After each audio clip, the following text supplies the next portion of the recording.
Messieurs, dames, bonjour. Vous êtes sur Edem TV officiel, votre chaîne de référence. Vous êtes en République démocratique du Congo. Chers compatriotes, bienvenue dans votre émission. Stéphane Balamangue, le prince autoproclamé, le prince de la vérité. Je suis là, une fois de plus, pour mettre beaucoup de choses au clair. Comme d'habitude, vous le savez, Stéphane, quand il vient, c'est pour corriger ma erreur. C'est pour dire la vérité là où on a dit des mensonges. C'est pour essayer de recadrer certaines choses. Dans les soucis, à cause de la toujours à l'aise. Bandeko Balandi. Je dis bonjour à Zakari Babas. Bonjour à Papi Tamba. Bonjour à Madame Olive Lembe. Bonjour à Madame Fifi Masuka. Et bonjour à la princesse Adèle Kainda Maïna. Pourquoi je dis bonjour? C'est plus que Makamu Oyo, vous avez la 4 émission Oyo. Et qu'on tourne plus autour de Bango. Bonjour à Jules Alungete. Chers compatriotes, élection Yango. Mokonzi Fachi Beton na Mbujimai. Pour nous fêter na bana ya Mbujimai. Mais le coup la élection na Yango, tout l'andana nous data call. Pour être data call, nous muto aliko sunga biso pour na koyeba ko pona malamu. Pepe na koyeba ko sala ke bato ba pona biso pe malamu. Data call meilleur conseiller. Vous avez envie de gagner les élections de votre circonscription? Datacall a la solution. Si vous écoutez ce message, vous êtes sur la première marche qui mène à la victoire. Cela vous semble impossible de gagner les élections de votre circonscription facilement, intelligemment et à moindre coût? C'est que vous ne connaissez pas encore Datacall. Soyez novateur en politique et utilisez les services Datacall. Ce service est la solution idéale pour tous les politiciens, tous les indépendants ou encore toute personne soumise à la diaspora qui souhaite s'impliquer dans une campagne politique qui gagne. Grâce à notre cloud, vous pouvez facilement rassembler autour de vous des partenaires et des agents qui trouveront vos électeurs. Plus besoin de clés USB ou de fardes de stockage pour vos membres. Chaque électeur aura une place dans le cloud et vous pourrez les contacter à tout moment. Cette technique permet de garantir vos voix lors des prochaines élections.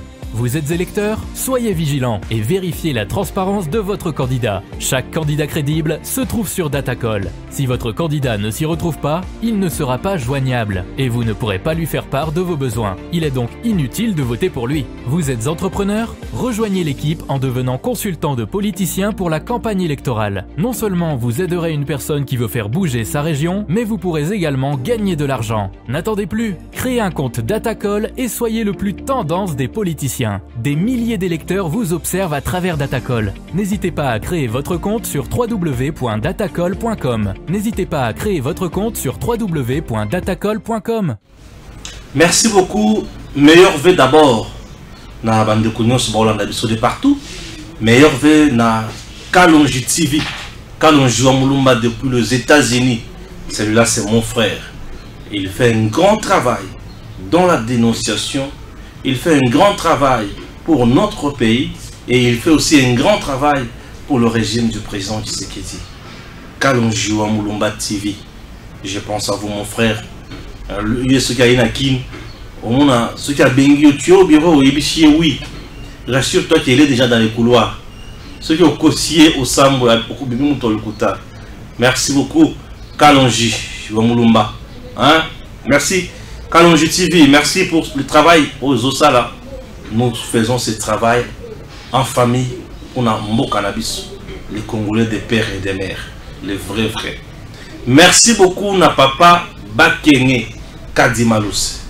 Merci, na papa Bakenge Kadimalousse. Et là, je pense également à maman Audience Odia. Voilà. Maman Audience Odia. Merci. Que Dieu vous bénisse, maman. Merci à tout le monde de partout. Je pense à Joyce Mujinga, je pense à Patricia Tcheseko, je pense à Christine Bitota, la reine du royaume, je pense à Batouma Ebele, de partout, chers compatriotes. Maman Pépé de Paris, meilleur V. Maman Nadine Kalanga Kachal, meilleur V. Maman Rosalie, meilleur V. Et maman Batouma Ebele. Chers compatriotes. Ah, dans cette émission, Maman Olive Lembe. Maman Olive Lembe. nga za kasi kama Olive Lemba lobi kaka ifona ya na mekape koloba pour yeso ki a lobi ifona mekape koloba pour que maman Olive Lemba image ya maman Olive Lemba ba afficher yango voilà. Le sauveur du Congo, c'est mon cher époux Joseph Kabila Kabange. Le sauveur du Congo, c'est mon cher époux Joseph Kabila Kabange. Olive Lembe Kabila. Très bien. Wana dossier à liboso. Yo silika kavan, yo silika nini. Ko silika te, eza dossier à liboso. Deuxième dossier. Espion arrêté à Kinshasa. Clash entre Zakari Bababaso et Papi Tamba. Ok? Photo na bango yango. Ah oui, bango wana. Zakari wana, Papi Tamba wana. Ok? Ce qui est dans le mot wana, na kokota lisusu na bozindo. Il y a princesse Adèle Kainda Maïna. Ba fingi mingi, ba lobi na ye mingi. Mais pourquoi elle ne répond pas? D'abord, je tiens à informer tout le monde. Madame princesse Adèle Kainda Maïna n'est pas aux arrêts, n'a pas été inquiétée. Madame princesse Adèle Kainda Maïna, ministre d'État, n'a pas volé et ne volera jamais, jamais. Aïbité père Boutikala Kouyibate, une femme noble, intègre. Ok, voilà. Batikali peko sambi saete. Aucun dossier ezapé na Congo naye. Batu oyo basali biloko wana bazali équipe ya Madame Fifi Masuka. Bana oyo na otaki kolakisa bino na premier numéro ya jour. N'est-ce pas? Lokola baluki makambo seke baluki nga makambo. Soki au simbi princesse, au simbi fachi, ozana nga makambo. Ok. Pour la question que princesse Azali, suivez l'élément avec Madame Angèle. Jeudi 29 décembre 2022, 5h11, la ministre d'État en charge du portefeuille arrive à son cabinet de travail, la Maison Verte, comme l'accoutumée. Quelques minutes suffisent pour louer son Dieu. La princesse Adèle Kainda Maïna s'y met aussitôt au travail. Les premières audiences sont tenues avec les membres de son cabinet. Festivités de fin d'année oblige, le numéro 1 du portefeuille fait les bilans avec ses administrés. Puis vint le tour des différents chefs d'entreprise désireux de rendre compte à leur ministre de tutelle. Les entreprises du portefeuille, un secteur clé pour le développement de la République démocratique du Congo, doivent être restructurées profondément. C'est le vœu de cette servante de l'Éternel qui ne veut en aucun cas entendre parler des canards boiteux. Nous nous inscrivons dans la vision du chef de l'État, Félix Antoine Tshisekedi Tshilombo, nommé Josué. C'est parce que lui-même, chef de l'État, il est déjà la vision du Congo. Et comment est-ce que nous pouvons maintenant arriver à corroborer de cette vision? C'est par le sens élevé du travail. Et le sens élevé du travail avec son fondement, la conviction. Ceux qui ne connaissent pas peuvent dire de mauvaises choses au portefeuille, de mauvaises choses à moi-même en tant que ministre d'État, ministre portefeuille, beaucoup de choses. Mais nous laissons que les gens déclarent, les disent dans des médias et ailleurs, dans des réseaux sociaux. Mais mon secret est que j'ai la paix. Pourquoi? Parce que mon intimité avec mon Seigneur Jésus-Christ, personne ne peut me la ravir. Et c'est ce qui fait que les gens parlent, mais je suis toujours sereine et que vous êtes témoin, je suis là, je travaille. Et une chose est que j'ai pitié de ces gens parce que pour eux, ils perdent leur temps, mais ils pensent me voler le temps, mais ils ne m'ont jamais volé le temps parce que moi, mon temps m'est précieux et j'agis dans le temps réel. Il faut donner de l'espoir aux agents et cadres qui ont donné le meilleur d'eux-mêmes pendant de longues années, renchérit-elle. Intercesseuse, diaconesse et Mama Kipendano de son état, la princesse Adèle Kaïnda Maïna rend grâce à Dieu qui continue d'assister les forces armées de la République démocratique du Congo au front et leur commandant suprême, le président de la République, Félix Antoine Tshisekedi Tshilombo. Suivre princesse Adèle Kaïnda Maïna. Alobi na batu nyonso oyo bazolo kisaya makamo. Aujourd'hui, au moins, elle a répondu. Alobi Boye, moi j'aime mon temps, je le respecte beaucoup. Tout le monde qui fait de bruit dans les réseaux sociaux, à la télé, à la radio, partout, bazana posa bayi banga temps. Or, tananga, eza pona sala musala. Et musala pona Congo. Et Congo yango ya Fachi Béton. Raison pour laquelle, ceux qui ont moni Fachi Béton, yeba ki princesse Adèle Kaïnda Maïna Zali. Ngai, musala na ngai, ezali pona peuple congolais. Peuple congolais zolokanini. Lipa, Fufu, Kwanga, Elatole, Elateli plutôt. Azoloka hôpital, azoloka école. Et nyonso wana Fachi Béton azala katia kosala yango. Et princesse alobi naza kunate bato finga batonga. Mais pourquoi ane mobimba oyo bafingi epe mingi balobi na ye makambo ebele mais répondate pourquoi? Puisque la plupart ya bato bafingaka ye balokaka ye ba problème bakoselaka ye ba problème baza noble te.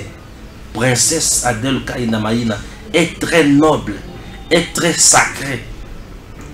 Arepondaka na bato baza noble te. Bato baza trempé na moyibi, na détournement, na association de malfaiteurs, na ekiri akipara bango te. Arepondaka te. Arepondaka te. Arepondaka bato tout o baza noble te. Elle ne répond pas. Oui, elle ne répond même pas. Vous avez vu Gilles Lingeti ici citer même le ministère de portefeuille. Et princesse Satikali ko répondre y était. Pourquoi? Il n'est pas noble. Tu n'es pas noble. Lorsque tu n'es pas noble, on ne te répond pas. Batali biloko zoloba va trouver qu'il y a décadence totale entre rapport nayo, entre raisonnement nayo, entre makamo zoloba, entre makamo bana nayo baloba na ba TV, na ba réseaux sociaux. Si quoi ba inconscient oh il y a Fifi Masuka bana na yo atindiki wana. Fifi Masuka abengisa Jean-Marie Kassamba, abengisa Pius Romerola, abengisa presse ya Matata Pom, presse ya Kingakati, presse ya Kashobwe, ba kita bango tout na kolwezi na lwalab basa la émission pour à répondre kaka princesse Adèle Kaïnda Maïna pour aloba na ye princesse atikala ko répondre yete. Pourquoi? Il y a un problème de noblesse. Est-ce que Moutozo va avoir la noblesse? Est-ce que c'est noble? Ah oui, il y a un problème de noblesse. Ceux qui ont la noblesse, c'est la musique. Et aux autres qui s'attendent, il faut se concentrer dans Moussala. Le travail d'abord pour le peuple congolais. Oui, hein? Le travail d'abord. Dans la Kisabino Awa, Madame Fifi Masuka, Nenga Sangi Saba, groupe et mouvement citoyen. Oh, il y a Kabila, il y a Katumbi, na oya basangana bango nyonso kaka pona koloba n'importe quoi à l'endroit de la princesse Adèle Kaïnda Maïna. Bon, on a fait sa déclaration à répondre. Pourquoi? Puisque bao basala wana basa noblesse. Ce n'est pas la noblesse. Princesse est plus dans les vertus, le respect des temps, le respect de l'homme, le respect du pays. Travailler pour l'intérêt de la nation congolaise, faire de tout son mieux pour n'amboka ekendeli boso. Bakosa la boye, baonyo kwa ma pour rien. Elle est noble, elle est noble. Priez pour la nation, priez pour les FARDC, priez pour le président de la République. Entre-temps, Kagame cherche par tous les moyens pour tuer le président de la République. Mais princesse cherche par tous les moyens pour prier pour le président. Kagame cherche pour tuer. Princesse demande la grâce divine pour protéger. Dans le niveau, Fachi Beton. Elle est toujours là, souriante, et Fachi également souriant. Fachi aux côtés de la princesse aux côtés de Fachi. Tous dans la même vision, le peuple d'abord, l'état des droits. Awa likambo ya kanyaka ezate. Okotikala kukuta Fachi na kanyaka, okotikala pe kukuta princesse na kanyaka te. Yango bayini, baola la pongite. O bakangi, mutu bakanga kazala kabongo.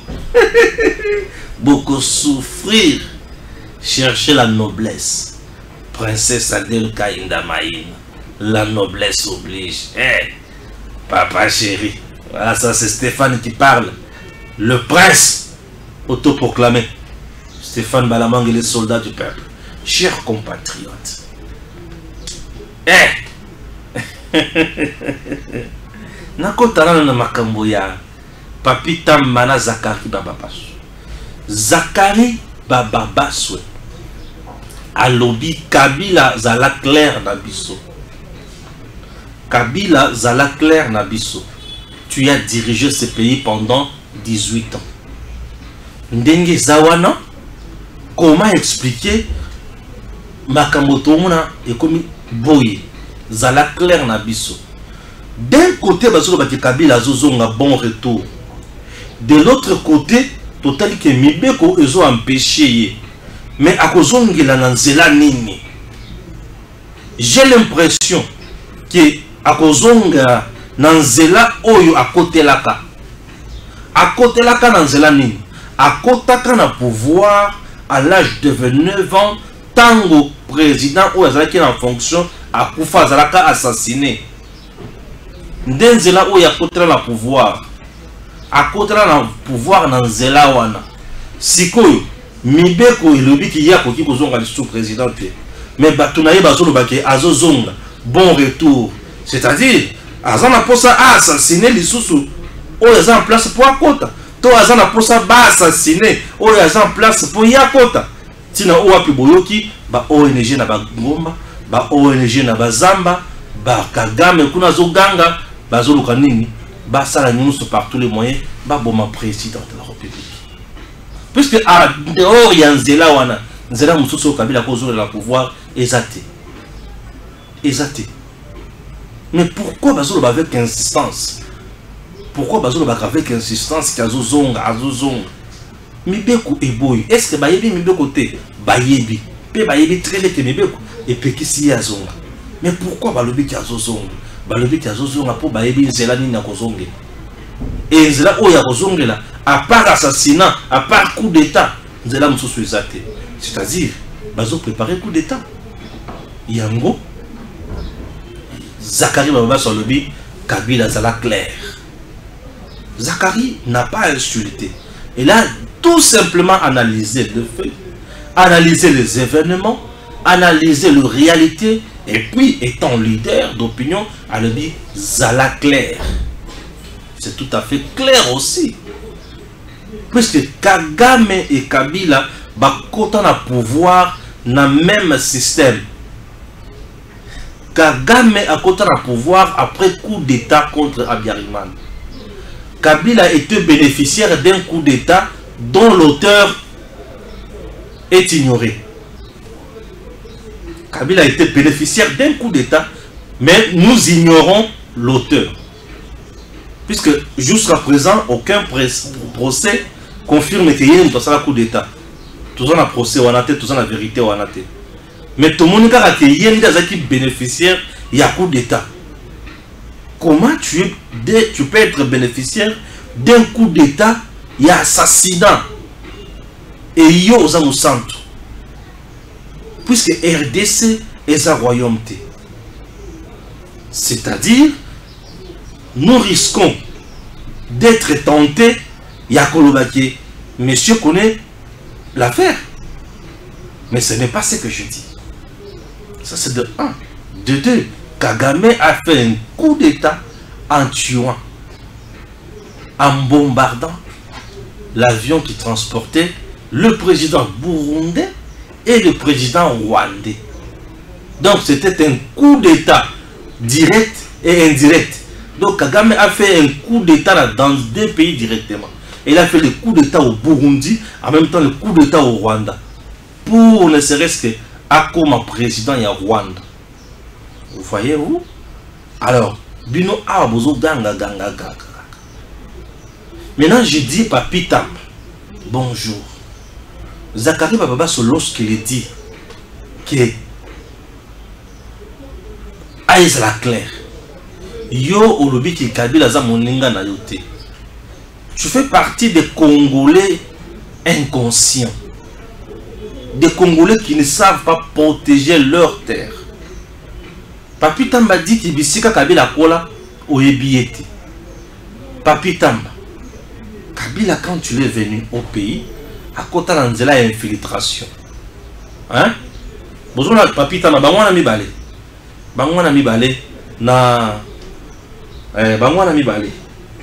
Baza mibale, Papi Tamba yewana, Zakari yewana. Bato ba yebi Zakari te na bazi ba moni ye. Papi Tamba ye pe wana. Alors, nzela oyo Kabila côté la pouvoir. Bato so yebi yango. Demandons à Papi Tamba. Kabila a été président de ce pays. Asala qui est fort n'est pas à la présidente. Puisque Bazolo Bakibaki n'a pas le rotailler pour être à la présidente. Et toi, Papi Tamba, un Congolais, je ne sais pas, de peur ou de mère, je ne sais pas. Nakila Seigneur Soza na mona motu. Mais au lobby qui a rozonga lisusu. Aya ko lokota dine loko bosanaki. Ça fait trop mal. Il y a un monde congolais à se réfléchir. Parmi tout le monde du PPRD, tout le monde du FCC, Moutou ya Mayele, ou ya leki Kabila Azate, Moutou Oba, Mope Bakoki ko compter sur Ye, Azonga Azate, Bango c'est Kabila Orien. Vous savez pourquoi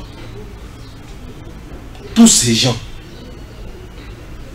jurent, coûte que coûte, Kakana retour ya Kabila.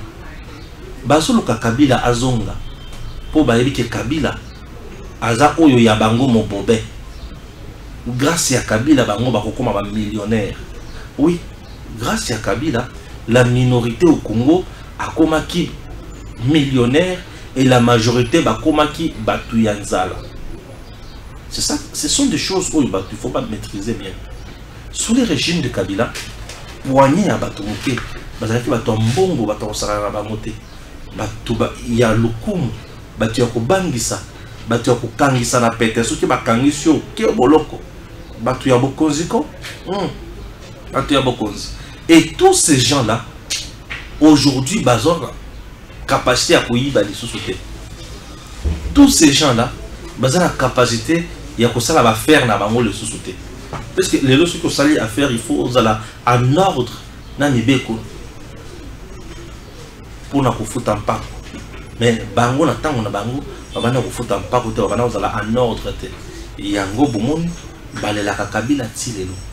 Ils savent qu'avec Kabila vous allez à l'aise. Papi Tamba avait un passeport diplomatique selon les informations à ma possession. C'est une thèse que je ne voudrais pas confirmer, mais on m'a appris que l'homme avait un passeport diplomatique. Il pouvait voyager comme il voulait. Aujourd'hui, Aza Sousunaba privilège ou à. Pensez-vous qu'il peut dorloter celui qui est au pouvoir? Alors, Zakari, toi tu étais avec Kabila et aujourd'hui tu as changé, tu es avec Tshisekedi. Il était avec Kabila pour bouffer aussi l'argent du pays. Et ça ne va pas Tshisekedi. Zakari, c'est quelqu'un qui s'est battu dans ce pays. Azam Tonzalate, parce qu'Azam Oyo a bondi dans mon salon. A salé, a tongi, a salé, oui, Azaka peut être député national dans ce pays. Banomae, il n'y a pas mbaté, il y a Zalate. Il était député national.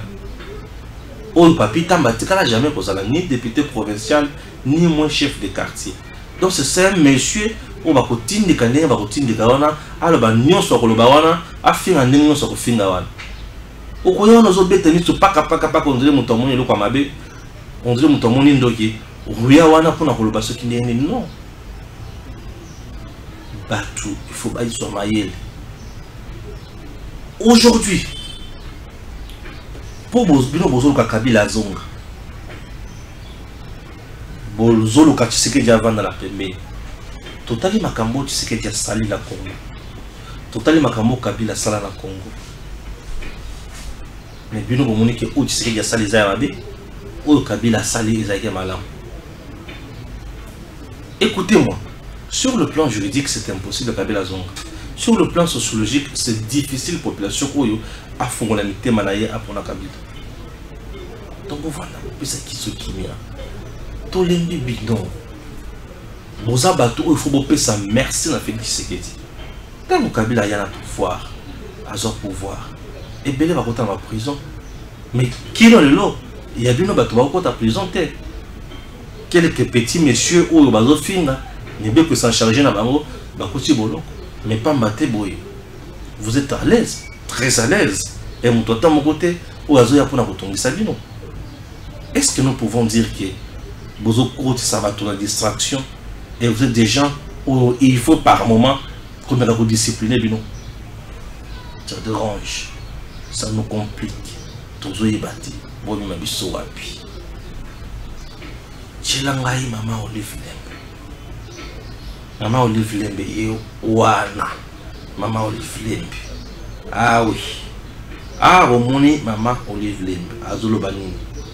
Les sauveurs du Congo, c'est mon cher époux, Joseph Kabila Kabange. Les sauveurs du Congo, c'est mon cher époux, Joseph Kabila Kabange. Merci beaucoup, Maman Olive Lembe.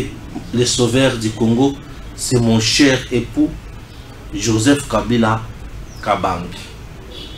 Bino bolobini na bandako. Alobi ya solo to akosi. Pour ce qui est dans le but de battre Stéphane, mais ça n'a qu'à colo. Ce qui est très important, Maman Olive Lembe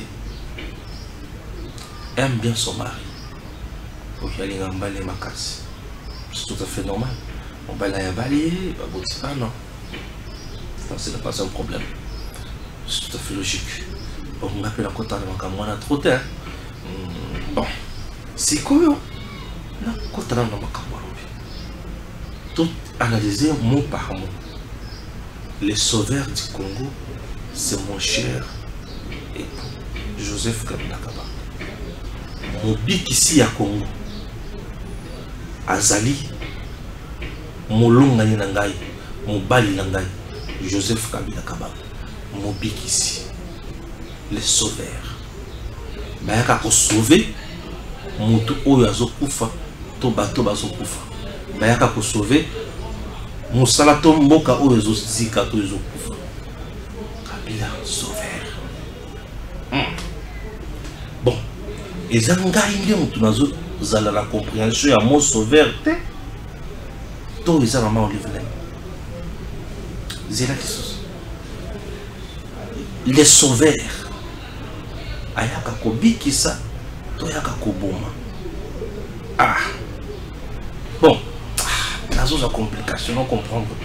Non, comment ah, Maman Olive Lembe, on a français à ma casse. Zéla. Le sauveur. Hein, mon bic ici. Ouais, mon bic ici. Il y a Moka Congo. Isaac Joseph Kabila Kabange. Donc, on nous sommes au Babou, mon bikis, Joseph Kabila Kabange. Les sauveurs du Congo, c'est mon cher époux, Joseph Kabila Kabange. Est-ce que mon sauveur, il y a une signification sous à part mon bikis? Il y a mon côté dans mon zindo, puisque tant sous à cause à l'obi et l'eau comme sous. On a comprend de l'eau comme sous. Mais en réalité, mon sauveur, Isaac Kailo, comment on a comprendre. Maman Olive Lembe, bonjour. Meilleur vœu. Maman. Ouais, meilleur vœu. N'est-ce pas bonne année? Maman Olive Lembe. Alors ça, la bicam aussi. Dans ma comédien, dans le théâtre, ma comédien, un journaliste, la fois passée, on peut faire un gombe, batumi balé. Attends, sur le pétard, mon gombe, comment Baya Kobina, Malo a déjà été dans avion, ça va. Attends, ma casse. Mais tout sur la soie calmement. Maman Olive, Joseph Kabila l'air à la Congo. Il y a pour le côté de Rwanda, pour voir que c'est le Congo à diriger. À côté Joseph Kabila est venu au Congo, il a trouvé le palais du peuple. À Tiki, Congo, Kakana palais du peuple. À Tongeli, ce palais du peuple de Mebalete. Il est venu au Congo, il a trouvé le Congo avec les parcs nationaux. Et les parcs nous sont là par ici, les Koufa. Il y a nous sur Kota Rwanda. À Kéya Tigribiso Carbon. Sauveur. Ah oui. Les sauveurs du Congo, ils ont réclamé l'élection. Ils ont massacré. En tout cas, l'élection, ils ont le à s'exprimer démocratiquement pour les droits à battre. Mais ils ont réclamé le droit à Bango pour exercer Yango. Ils ont massacré. Neti moi si à Chébé, Maman Olive, Neti moi si à Chébé. Au Koyibi ça y est que mobile na yo sauveur ya Congo. A sauver kaka ba policier na ba soldat oyo bakendaki ko boma Chébé mais aboya ko sauver Chébé. Eza mutu. Aboya ko sauver Chébé. Ou soit Chébé azaki na masumu ebele. Yango wana sauver aboya ko sauver. Aboya ko bikisa ye akufa. Ah, tant que sauveur alors Chébé a tchana lifelo a tika paradis parce que c'est Chébé azaki na masumu ebele. C'est ça non? Arma tungulu ba chaye na lifelo biso to tika na paradis. Ah, vous savez j'ai trop du mal à comprendre le courrier Maman Olive. Maman Olive le dit les sauveurs du Congo c'est mon cher époux. Dans un instant pour Hermoko, comment on est sérieux dans Moka. Oui, tout comme sérieux dans Moka. Sincèrement, Hermoko, il faut tout comme sérieux dans ce pays. Mon tourné sur Maman Olive, tout d'abord, il faut interpeller la Aner. Oui, vous savez pourquoi il faut interpeller Madame Olive dans Aner. Elle est en train d'inculquer ma parole. N'a pas idée, il y a pour soulever dans le peuple et tout comprendre. Les sauveurs du Congo, c'est mon cher époux Joseph Kabila Kabang. Pour l'année, il n'y a pas de Congo, les lots, ils ont zika. Congo, ils ont koufa. Bato bakomi ko souffrir. Kabila des sauveurs, qui c'est que Diayo Kobomabi. C'est ça le message. Codé. Joseph Kabila avait sauvé le Congo dans l'époque Nini. Il y a 1+4. L'époque il y a 1+4. Israël qui a été. Bachaki, Bacheli sur un pion. Pour Bassal. Il y a Salaté. Il y a un Nakota Lazo Yekola. A sauvé le Congo dans le moment Nini. Joseph Kabila a-t-il sauvé le Congo dans le moment Nini? Le Congo soit dans son André, donc dans la musique. Je commence par le secteur et le secteur. Les sauveurs du Congo, c'est mon cher époux, Joseph Kabila Kabang. Non, non, on a vu que Maman Olive mais la Masangate, ni Kobenda Makaya, ni Tumakwazo. Na ibitasa la Kablo pour la toile la Kayangote. Ce qui a ça, la Kayango va péquer ça y est, va péquer ses conseils, comme on m'a musique. Ce qui a ça de la Kayangote, ils ont kozanga koyeba balobanaike en public à Soumalobate. Et ce comme un danger. Je prends le secteur de l'armée. Joseph Kabila, votre mari, sauveur de la République démocratique du Congo. Aya Koti Congo, na basoda ya kala ya Mobutu. Ba éliminer bango ebele, ba bengani bango, a tcheli biso ba tous. Na ba tebele ba zu boka la biso en otage. Wana des sauveurs. Rébellion ekota ti pembeni ao. Bakanga na Goma, wana sauveur. Na armée, Congo za na armée li sosouté. A cause votre mari. Azaka ka sauveur. Et le quoi de bosso. Et le quoi mi balé. tozwi justice ya Congo ezanga bâtiment ba procureur ebele na tango na yena ba magistrat batu ya makasi ba pomba ba condamner bato nyonso bango balingi ba magistrat ba loka ba infraction nyonso bango balingi la police akokanga bato nenga lingi mobali nazaka sauver aner na tango na ye akokanga bato a torturer abombi bango kuna atikaka bango te wana kaka sauver mbongo ya Congo économie ya Congo Kabila koti abimi atiki yango kaka ndenge wana zaka sauver aya koti na Congo akuti cinéma akuti Girard akuti DG akuti OCC akuti ba société za ba INSS et consort ba société nyonso ya l'état na ba établissement public ya l'état akuta yango na etani pe atiki yango na etani. Nous sommes restés pendant 18 ans avec le sauveur du Congo Joseph Kabila. Tous en a 4 avions. Mibale Yamabe, Mibale Yamalamu, mais Yakal. 18 ans, il y a Congo. Nous sommes restés pendant 18 ans. Tous en a entreprise, mon côté, il y a pêche et élevage. Tous en a entreprise, mon côté, il y a Maïmatali, Banzete, Baboa et Forêt. Tous en a entreprise, mon côté, ça a ba meubles, ba mesa, ba kiti, ba mbeto, biloko les tuana, ba armoire. Tous en a entreprise, mon côté. Le Congo n'a même pas zéla ya malam. Autoroute, on va dans la cabine, le Congo est ça, nani. Eza na ba hôpitaux te sauveur yiwan Congo eza na ba hôpitaux te yo moko ba uti kokanga égal esa ka soute pona nini ba nyongo sauveur au moins sauveur yiwan maman olobi sauveur le sauveur du Congo Joseph Kabila Kabange, mon cher époux, sauveur. Et puis ça n'a pas si dans mon thème.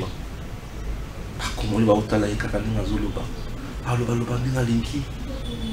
Sauveur ya Congo ya. Maman baninga no basi na Congo va souffrir.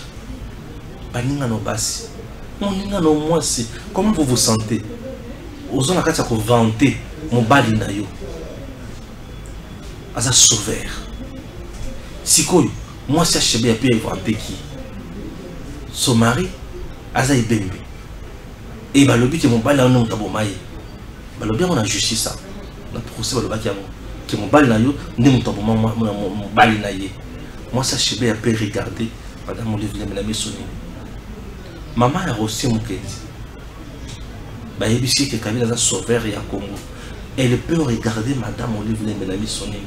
Alors tu peux répondre rien de moi, si elle dit qu'à peine, mon bel a presque 18 à 20 ans en prison. À Koki Korolobana, Maman Olivier Nini.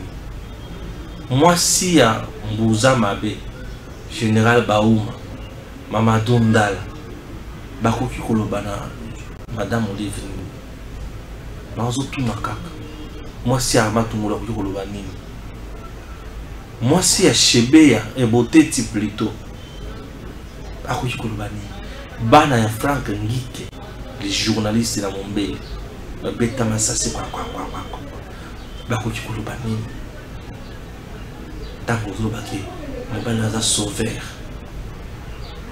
Liwa ya batu nyo swana bazolo ba moka ka mobile batu ba otanga ka mobile na yo bako kikolo bani bakamona nga oloba makasi te po so nazo ganga mingi ekobima on dirait impolitesse to ba malem voyez quand le prince parle c'est plus qu'il y a la noblesse il faut le ba malem il faut le ba malem bako kikolo bani bande ko na Congo. Lelo, toke musika, tobandi koyoka n'importe quoi na batouille. Ndezo mabiso na pasi oyo. Yamozo mabiso na pasi oyo. Il y a des gens qui ne peuvent plus parler dans ce pays. Il Il y a deux gens qui ne peuvent plus parler dans ce pays. Dans le Bacanabino, que je respecterai Madame Olive Lembe, ma casse, les jours où il y a pour les canaux de télévision, tout a perçu ce source. Il y a Bosuina, il y a Zakanango. A perçu ce source. Il y a l'hôpital à Zakanango. A perçu ce source. Il y a Beko la Tonga. Il y a un supermarché. Bosuana a joué à Mondengeni. A joué à Wapi. Sauveur ya Congo, nous sommes un pays qui est resté sans banque. L'unique Congolais où a fait une banque à l'époque, c'était Papa Syndicat Dokolo. Papa Kolo, Papa Nabiso, il y a Congo central. Précisément dans Mbazangou. Oui. Je suis allé à côté de Papa Syndicat Dokolo. Oui, dans Mbanza. À un petit côté, vers côté où ils ont la ville de Bosso, côté à Vivi. Je connais mon côté. Papa syndic, je m'excuse, avait une banque dans ce pays. Mais nous sommes restés longtemps ici. Banque ya Congo. Madame, nous sommes un pays qui n'a pas une administration.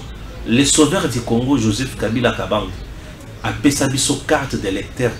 N'est-ce pas que c'est un Malien, peut-être qu'un Akoloba, que c'est un Sénégalais.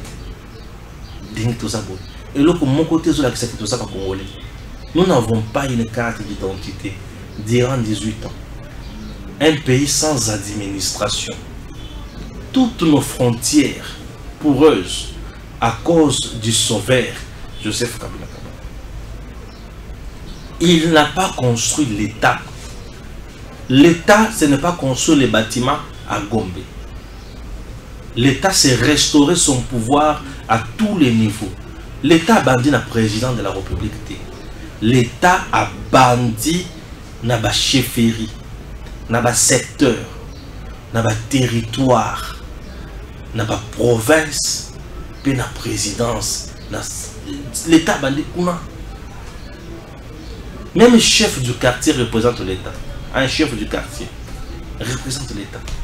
Je vous dis, puisque le chef du quartier fait ce que nous appelons le bulletin d'information chaque jour, la maison communale, via le secrétariat de la commune. C'est un service, le service à secrétariat. Et le secrétariat amène l'information à chef de service de la commune. La commune a aussi un chef de service, directeur chef de service. Et le chef de service amène les informations auprès du bourgmestre. Le bourgmestre à son niveau prend l'info, donne au ministre provincial de l'Intérieur. Celui-là amène à hôtel de ville, mais c'est un gouverneur Azali. Et le gouverneur donne l'information au vice-premier ministre en charge de l'Intérieur. Lui aussi donne l'information au conseil des ministres. Mais c'est un premier ministre Azali, le président de la République.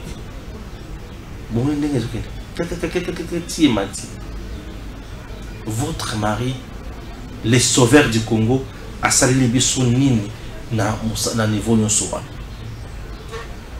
Vous pouvez nous expliquer ce que votre mari, les sauveurs du Congo, a sali les bisonini à l'État congolais.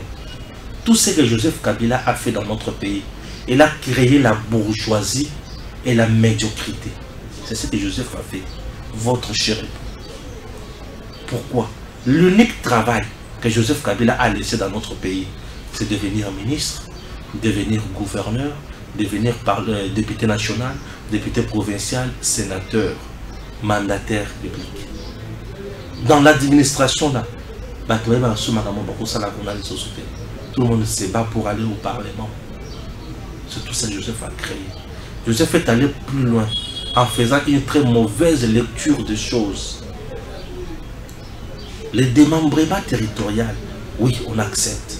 Démembrement territorial, c'est bien. On crée la décentralisation, c'est bien. Mais il fallait bien encadrer les choses.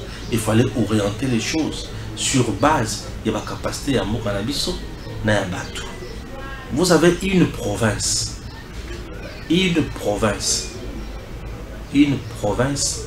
a un gouverneur. La province en question a les gouverneurs. Le gouverneur a son cabinet, ses conseillers. Le gouverneur a le gouvernement provincial. Et chaque ministre provincial a ses conseillers, son cabinet.